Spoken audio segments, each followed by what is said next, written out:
and the chance to lead. President Obama echoed those comments. We're not Democrats first, we're not Republicans first, we are Americans first. Trump tapped into the anger voters feel about the direction of the country. Now it's his challenge to lead a very divided nation. Edward Lawrence, NBC News, Washington. The results show Donald Trump overperformed polls in rural America. Also, the bloc of voters President Obama turned out in 2012 did not mobilize for Hillary Clinton.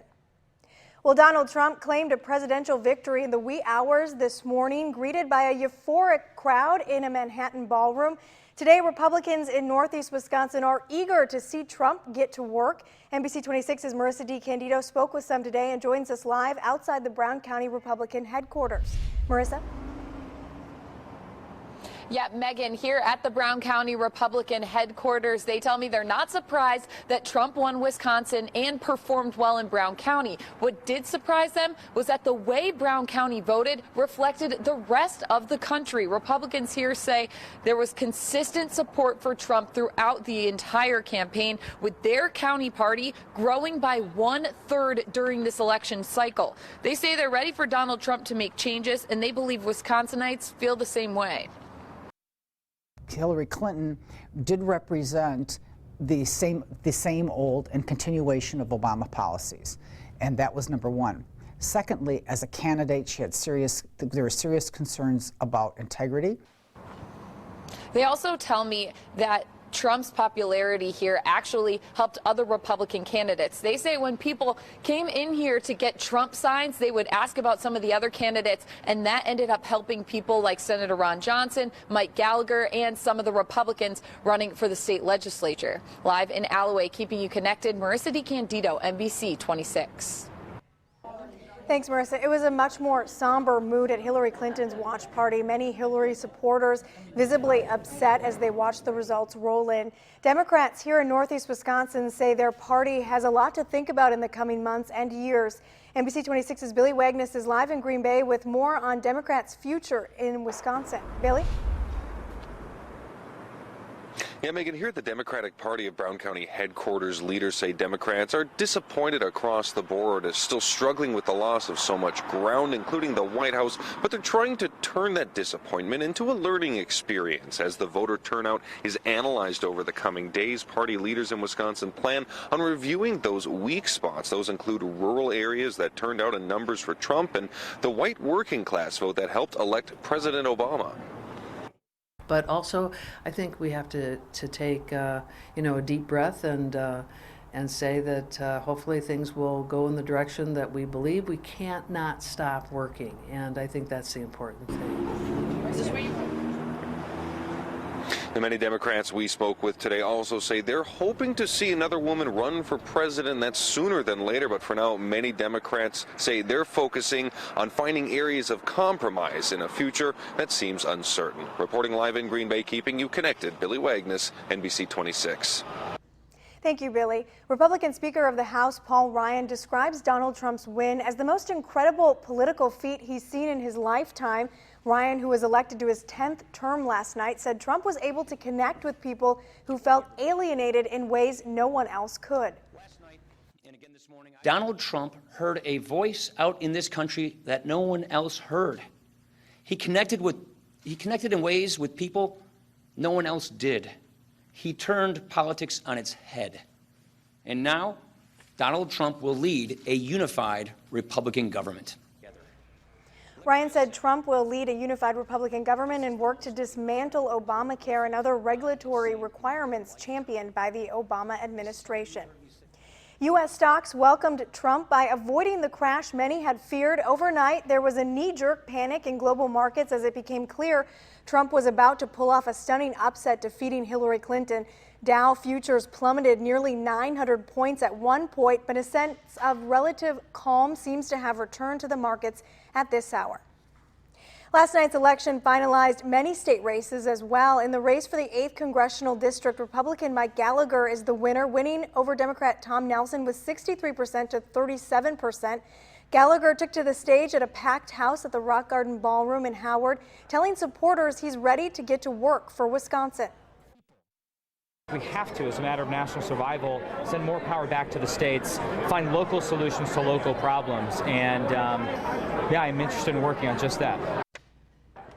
Gallagher will replace Republican Reed Ribble in the Congress. Ribble chose not to run for re-election. Gallagher's opponent, Democrat Tom Nelson, says that despite his loss, he was inspired by the thousands of hours volunteers put into his campaign. He says he's determined to go back to his full-time job as Outagamie County executive. In the 6th congressional district race, incumbent Republican Glenn Grothman wins re-election with 57% of the vote. He was facing Democratic challenger Sarah Lloyd. Senator Ron Johnson will serve a second term in the U.S. Senate after defeating Democrat challenger Russ Feingold in a rematch. Johnson receiving 52% of the vote in what was predicted to be a very tight race. He says he's looking forward to working with Donald Trump. 6 years ago, I would much rather be working with Donald Trump to drain the swamp, to end the corruption, to rebuild our economy and our military, than have to constantly try and prevent Senator Clinton or Secretary Clinton from growing government, making a bigger mess. Senator Johnson said Feingold did call him after he won and that he was very gracious in congratulating him. At Feingold's watch party in Middleton, it was a lot of hugs as people realized Feingold had lost. Democratic representatives across the state say they plan to hold Johnson accountable, and they say that starts as soon as today. Now you can get the latest race results on NBC26.com and by downloading our app. Well, we have new information tonight on the arrest of a former soccer coach for sexual assault as he makes his first court appearance, plus the latest on the trial of a woman accused of killing her husband at a Grand Chute hotel. You're connected to NBC 26 News at 5 with Megan Lowry, Chief Meteorologist Cameron Moreland, and Sports Director Charlie Sakaitis. NBC 26 News at 5, keeping you connected. It's Dalton Carpet Outlet's huge inventory reduction sale. Update in time for the holidays. Save on laminates and vinyl. Save on name brand carpet. Plus free estimate, free carpet pad, and guaranteed installation in 3 days or less. This week at Dalton Carpet Outlet. Right now at Steinhafels, save up to $600 instantly and get free delivery on select Stearns & Foster mattress sets. Known for their superior design, handcrafted with the finest materials, indulge in a good night's sleep starting at just $14.99. Plus, take advantage of Steinhafels 0% financing for 60 months. But hurry, your chance to save up to $600 instantly and free delivery won't last long. It's Steinhafels. Relax. Remember when Christmas was magical? Let's get back there.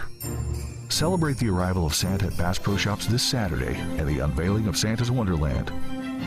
Time passes. Hold on to Christmas. Medical Mondays. Tune in for your medical updates each Monday on Wisconsin Tonight from 6:30 to 7 on NBC 26.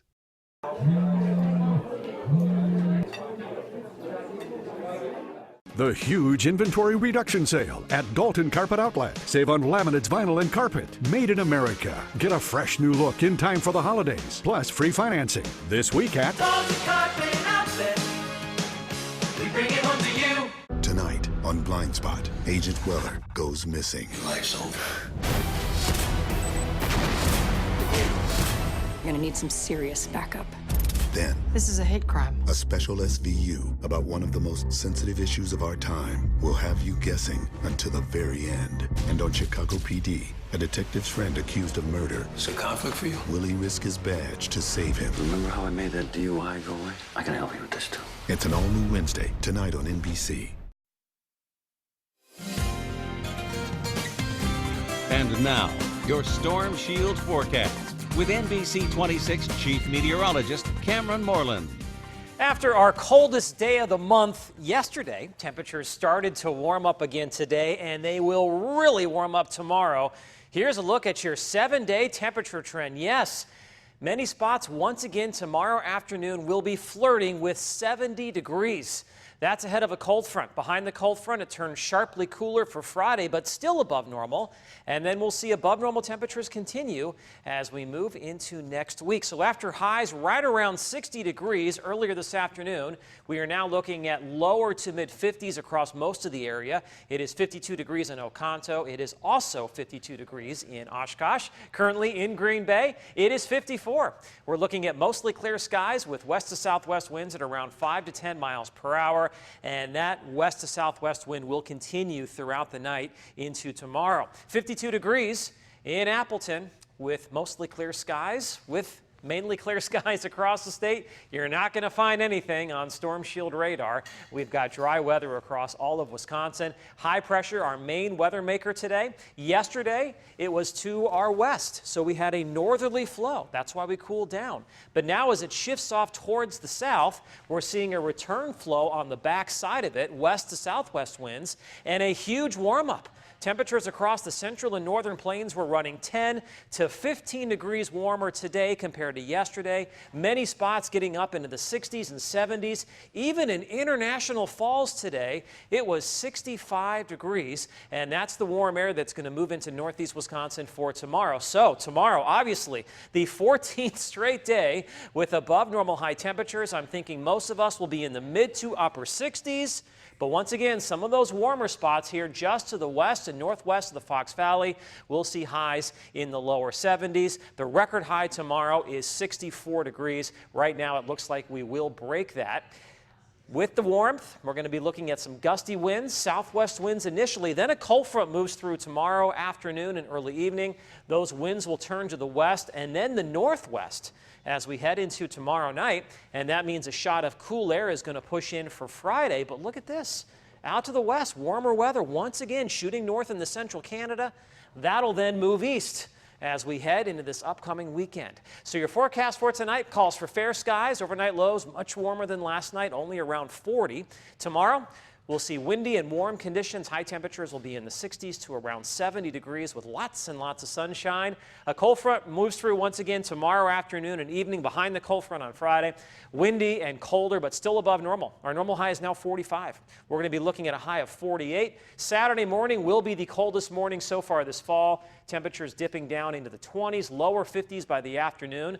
Winds turning back to the south and west as we head into Sunday. So once again, 60s will return, and then we'll see much above normal weather continuing as we head through next week. High temperatures, Megan, mainly in the upper 50s to around 60 degrees. I'm amazed to see 68 on there. It's November. Yeah, I know. It's crazy. And there's no snow in the forecast at all. Nothing showing up at all. Yeah. They're not happy. I'm looking weeks out, and there's nothing. Wow.